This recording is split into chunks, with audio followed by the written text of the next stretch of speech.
Malum olduğu üzere 30 Nisan 2017 Pazar günü Resulullah sallallahu aleyhi ve sellemin kutlu viladetleri münasebetiyle Peygamber Sevdaları platformu olarak Diyarbakır Nevruz Meydan'da bir mevlid etkinliği tertipledik.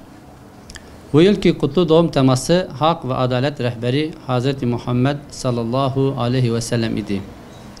Bu amaçla Diyarbakır kutlu doğum etkinliği için çok önceden hazırlıklara başladık. Bu hazırlıklar kapsamında mutat olarak yaptığımız tanıtım ve davet amaçlı birçok faaliyetler yapıldı.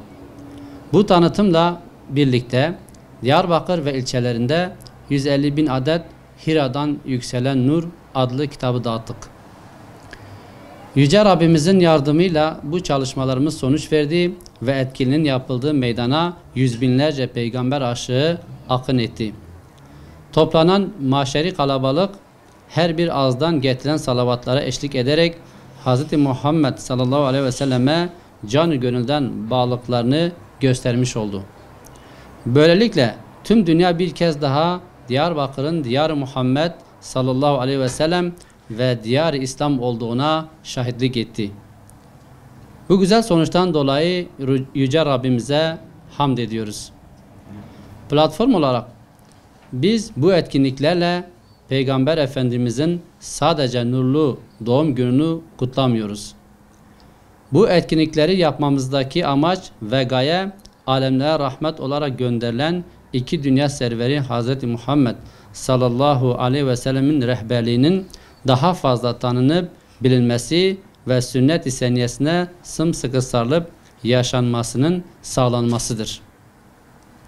Zira tüm dünya Yüce Rabbimizin ona bildirdiği hak ve hakikatlerle ancak kurtuluşa erebilir. Adaletin tesisi ve mazlumların kurtuluşu ancak onun izinden gitmekle mümkündür. Ayet-i Kerime'nin de belirttiği üzere size kendi içinizden öyle bir peygamber gelmiştir ki sizin sıkıntıya düşmeniz ona çok ağır gelir. O size çok düşkün, müminlere karşı da çok şefkatli ve merhametlidir. Tevbe suresi 128. ayet-i kerimede buyurmaktadır.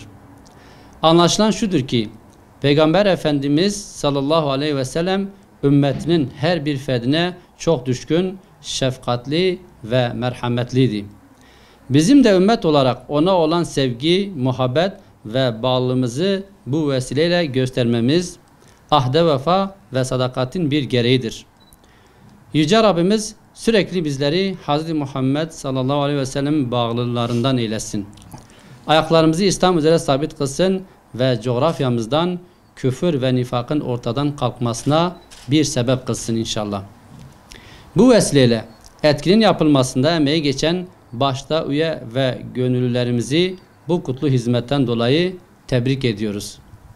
Ayrıca etkinin tanıtılması ve reklamını veren basın kuruluşlarına, halkın oraya gelmesi için araçları seferber eden belediye, özel halk otobüs ve şehir içi dolmuş kooperatiflerine, sağlık problemlerine karşın oraya sağlık personeli istihdam eden özel hastane çalışanlarına, etkinliğe katılamayan milyonlarca peygamber sevdalısına canlı yayın yapıp etkinin televizyonlar aracılığıyla seyredilmesini sağlayan TV kuruluşlarına, etkinin öncesinden başlayarak etkinliğimizin duyurusunu sosyal medya üzerinden yayılmasını sağlayan sosyal medya grup ve platformlarına, etkinliğimizi büyük bir özveriyle takip eden, haberleştiren basın mensuplarına, yine etkinliğimizin duyurusunu yapıp çeşitli kampanyalarla tanıtımda bulunan esnafa ve etkinliğe gerek çevre, gerek uzak illerden, hakeza Diyarbakır ve ilçelerinden katılan halkımıza, etkinliğimize katılan siyasi parti,